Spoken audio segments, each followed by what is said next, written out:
तो आइए दोस्तों फिर से एक नई वीडियो में आपका स्वागत। दोस्तों आज मैं बताने वाला हूं कि इनकम टैक्स डिपार्टमेंट का जो नोटिस आया है कितना बेहतरीन है, अच्छा है, आप सबके लिए अच्छा है, एक नॉर्मल व्यक्ति के लिए भी अच्छा है, एक बहुत ज़्यादा सैलरीड पर्सन के लिए भी बेस्ट है। कैसे बेस्ट है मैं आपको इस वीडियो में बताऊंगा। चैनल पर पहली बार आए चैनल को सब्सक्राइब कर दीजिए, बेल आइकन नोटिफिकेशन को ऑल पर दीजिए ताकि मैं जो भी वीडियो डालूंगा आपके पास नोटिफिकेशन में जाए, जरूरी सूचना। अगर चैनल को पहले से सब्सक्राइब करके रखा है तो तहे दिल से धन्यवाद। चलते हैं टॉपिक को समझते हैं मसला क्या है।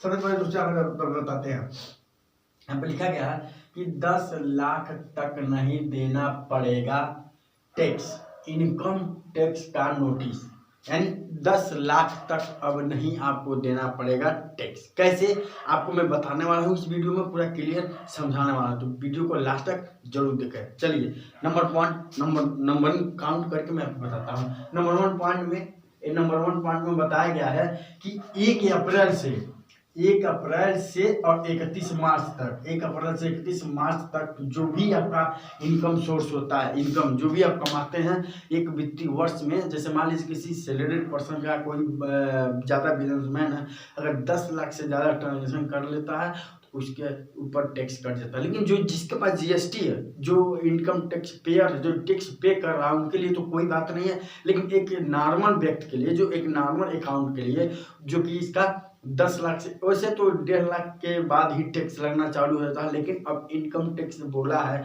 कि भैया तू पैसा ज़्यादा रखता है, गुच्छर्रा उड़ाता है, चाहे इधर उधर घूमता है, तो उसके लिए अब टैक्स तुमको देना पड़ेगा। अगर नहीं आप बचाते हो, आप पैसे को नहीं बचाते हो तो उसके ऊपर भी टैक्स लगेगा। लेकिन अब पैसा बचाने का एक बहुत बढ़िया तरीका क्या है, क्या आपको मैं समझाने वाला हूँ। जो आपके पास सेविंग होगा, जो आप सेविंग बचाने जो सेविंग करते हैं बगल में, जैसे मान लीजिए आप 10,000 का सैलरी करते हैं, अगर उसमें से 2,000 बचाते हैं, यानी 8,000 आप पूरे घर को मेंटेन कीजिए, और किसी 2,000 रुपये को किसी एफडी में, चाहे म्यूचुअल फंड में आप डालते हैं, तो समझिए आपका वो सेव होता जा रहा है। लेकिन म्यूचुअल फंड में जब डालेंगे तो उसको तत्काल पैसा और निकाल नहीं सकते। जितना साल के लिए म्यूचुअल फंड में डालेंगे उतना साल के बाद ही पैसा का था। लेकिन हाँ, म्यूचुअल फंड में पैसा क्या जो भी है दूना मिलता है। तो चलते हैं समझते हैं। सबसे पहले दोस्तों यहाँ पे एक वित्तीय वर्ष में आप 10 लाख से ज़्यादा इसमें सेविंग अकाउंट में नहीं रख सकते, क्योंकि अब यहाँ पे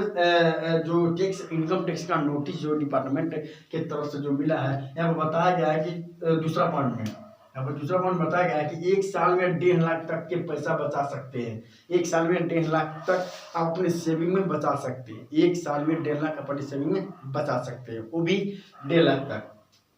क्योंकि अब इनकम टैक्स बोल रहा भैया कि पहले बहुत गुच्छर्रा उड़ाते थे, पहले बहुत घूमते खाते थे पीते थे। हाँ, ये सही बात है, पैसा कमाना सबके लिए सही है। पैसा कमाओ, खूब कमाओ, ऐसी कोई उसके पास लिमिट नहीं कि आप मत कमाओ, पैसा कमाओ, लेकिन एक सेविंग करो, सेविंग करना सीखो, सेविंग करो। इसी के लिए वो इतना निर्णय ले रहा है इनकम टैक्स। देखिए मान लीजिए 1.5 लाख तक आप 1 साल में 1.5 लाख तक अपने पैसे को बचा सकते हैं, अपने खाते में 1.5 लाख तक बचा सकते हैं। जैसे यहाँ पे मैं एक डेमो निकाला हूँ, यहाँ पे देखिए, डेमो के तौर पे बता रहा हूँ, एक एग्जाम्पल के तौर पे। यहाँ पे देखिए, यहाँ पे 10 लाख है, मान लीजिए 1 साल का है।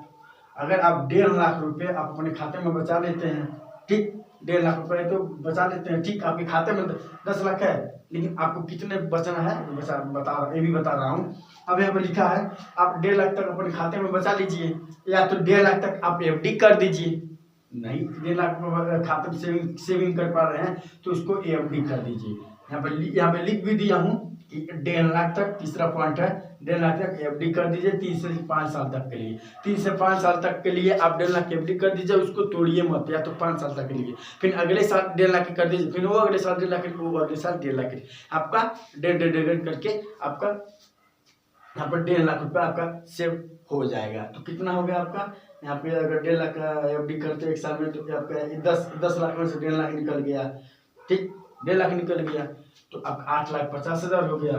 तो अब इसके बाद यहाँ पर समझते हैं, अब इसके बाद एक और ऑप्शन आ गया है, अगर उससे भी इनकम टैक्स एक और छूट भी दे दिया, एक और हिजात दे दिया है कि जो आप मेडिकल इंश्योरेंस करवाते हैं, जैसे हेल्थ इंश्योरेंस करवाते हैं, तो हेल्थ इंश्योरेंस में कोई आपके ऊपर चार्जेस पेनल्टी नहीं ली जाएगी, उसका भी टैक्स फ्री है। जो कि यहाँ पे मैं यहाँ पे लिख भी दिया हूँ, नेशनल पेंशन सिस्टम जो है यहाँ पे भी सॉरी हेल्थ इंश्योरेंस नहीं, नेशनल पेंशन जो सिस्टम है यहाँ पे भी आप 50,000 तक के ही डाल सकते हैं। नेशनल पेंशन सिस्टम के हिसाब से आप 50,000 तक के उसमें भी सेविंग कर सकते हो, उसमें भी आप पैसा मतलब उस पर भी टैक्स नहीं लगेगा। यानी आपके पास बच गया 8 लाख, 50,000 यहाँ पे डाल दिया हम, 8 लाख बच गया।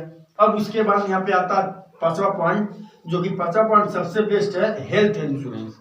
अगर इनकम टैक्स के जो भी अधिकारी हैं, जो हेड है, इन्होंने ये भी साबित किया है, ये भी कहा है कि ऐसा है कि हेल्थ इंश्योरेंस, जिस पर्सन का हेल्थ इंश्योरेंस 1 लाख का, 1 लाख कैसे होगा, जैसे वैसे तो 25,000 का ही, 25,000 हो गया।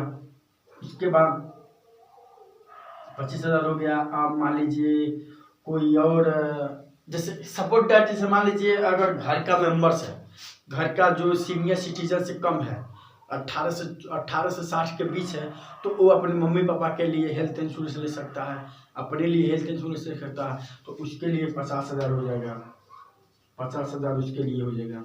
ठीक।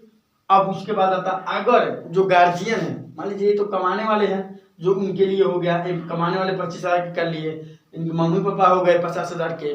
ठीक। अब उसके बाद जो कमाने वाले हैं, अगर वही सीनियर सिटीजन से डाउन है तो क्या करेंगे, तो वहां पे भी टोटल क्या 75 है, 25,000 और ऐड कर दीजिए, कितना हो गया 1 लाख रुपया, यही आपका वैल्यू आ जाएगा। यानी इसमें भी छूट इनकम टैक्स दे दिया है कि भैया हेल्थ इंश्योरेंस में भी हम आपसे टैक्स नहीं लेंगे, आप इतना तक के बचा सकते हैं, तो हेल्थ इंश्योरेंस ले लीजिए, क्योंकि हेल्थ इंश्योरेंस लेना बहुत जरूरी है सबके लिए। मैं भी हेल्थ इंश्योरेंस लेना हूँ SBI, जो कि बहुत बेस्ट है, मैं भी हर साल उसको भी पे करता हूँ हेल्थ इंश्योरेंस।